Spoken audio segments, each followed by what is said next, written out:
April the 13th, 2024. Guys, an update from the video last night. We had seen, as we were reading through the updates, that as Israel was preparing for an attack from Iran, that their proxies, Hezbollah in Syria on the northern border of Israel, started attacking with drones. And what we talked about was that the drones would come first, and then possibly after the drones had exposed the Iron Dome sites, which I think are a lot of those are mobile, by the way, trucks with radar and things like that that can be moved, because Iran has satellites just like every other nation. And those satellites can give a GPS location of where the Iron Dome missiles are launched from.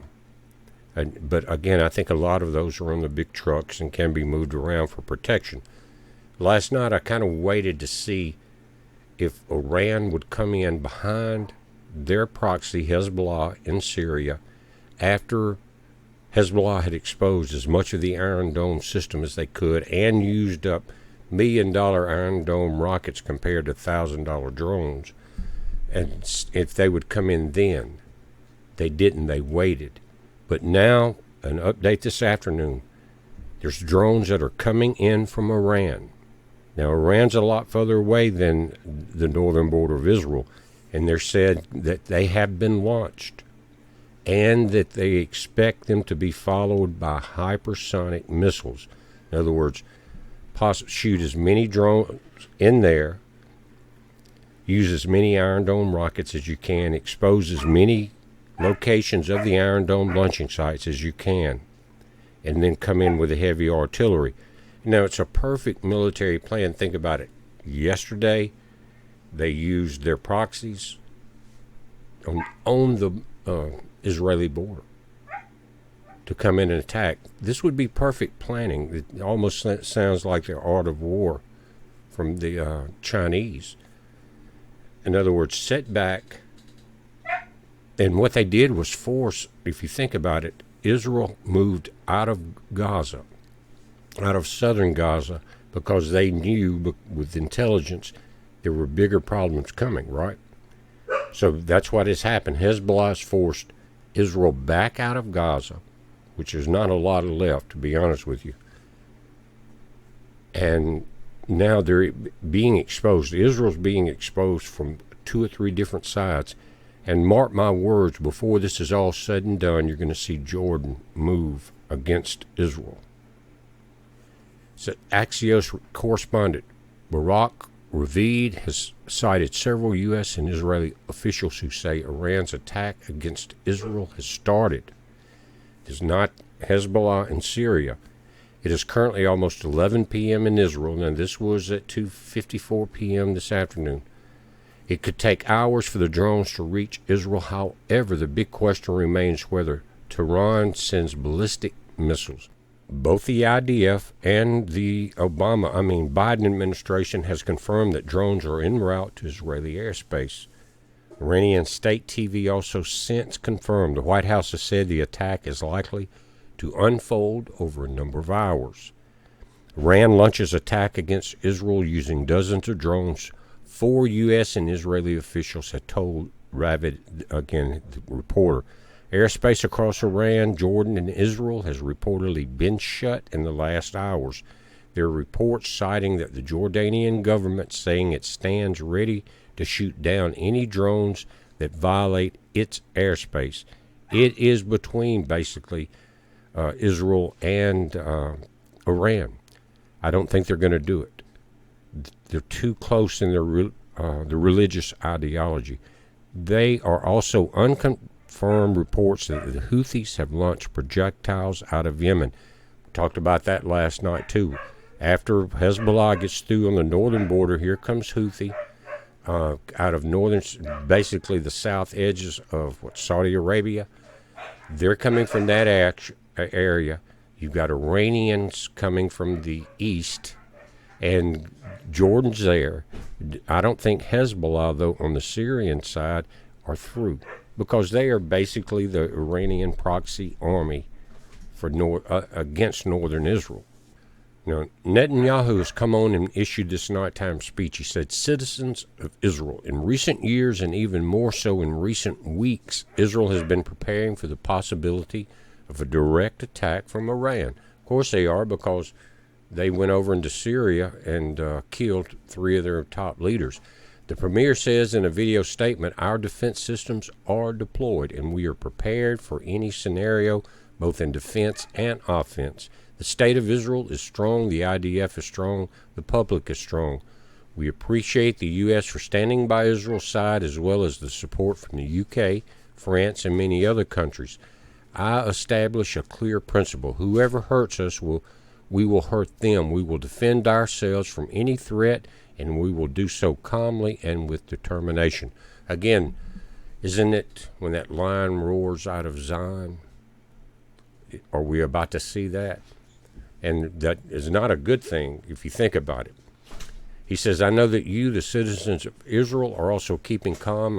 I urge you to listen to the directives of the Home Front Command. Together we stand, and with God's help, together we will overcome all of our enemies. And more than likely, a lot of people there are moving into bunkers.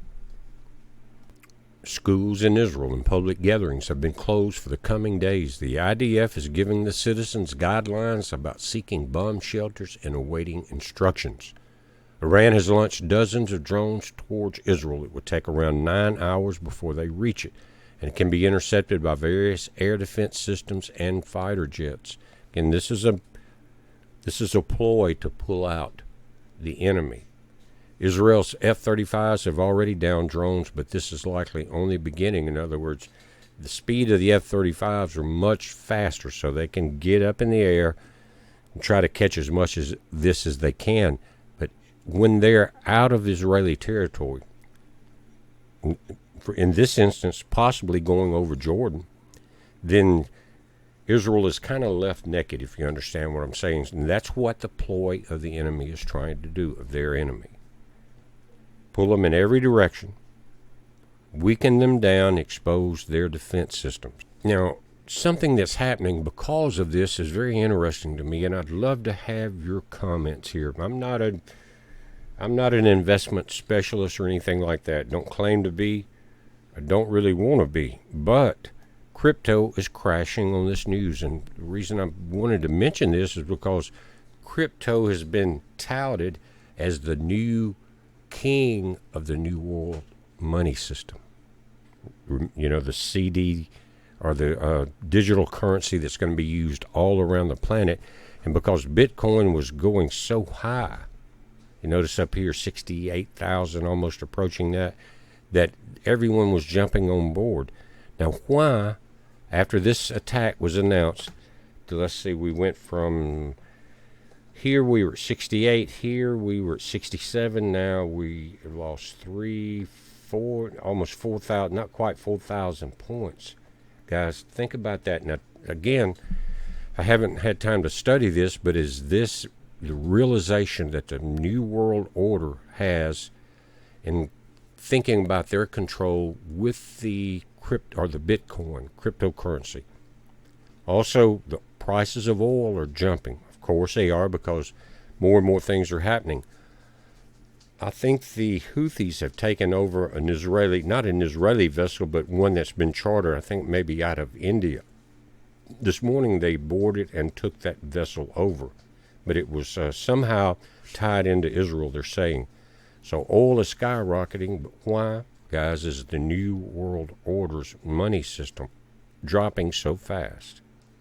Anyway, Biden has cut short his 100th and 10th vacation on the beach in the last 6 months. I hate that for him. I know he loves it.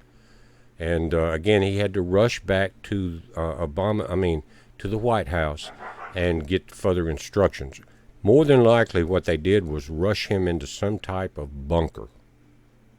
You guys know what's happening. So how will this play out? We don't know. All I can do is report the latest. Again, last night the Houthis that were attacking, of course it depleted a lot of the Iron Dome and exposed a lot of the capabilities of the IDF itself. We've known that this saber rattling has been going on for a long time. We knew it would eventually end in a major war. And it looks like, guys, we're very close to that. But we're watching it. It's been a long day, guys. I don't want to draw this out any further. But we'll get the reports up as we see them and get them in and try to figure out what's going on. But again, in the comments, why is crypto crashing? I'd love to hear your comments. I think it will be very enlightening. And guys, I have not forgotten about going into the comments about the spraying during the eclipse. It's just been, we've been busy with the other information that's going out, and I'm trying to get a few things done outside before it gets too hot. Got to go into, I hope, one of the last deals I have to go through with my kidneys this coming Wednesday on the 17th up at University Medical Center, one of the best places you can go to, because I'm just going through and getting finished with the antibiotics because there was an infection in my kidneys, and they were dealing with diverticulitis and losis, and then the infection. So I'm through with that, and I'm hoping that we can get something more determinative figured out and done this coming Wednesday. I'm sure it won't end there, but maybe they can start once what they've done is eliminate some other things. You know how they love to do with insurance. Use every bit they can, but they've done two. I've been dealing with this now, what, guys, since the 10th of February?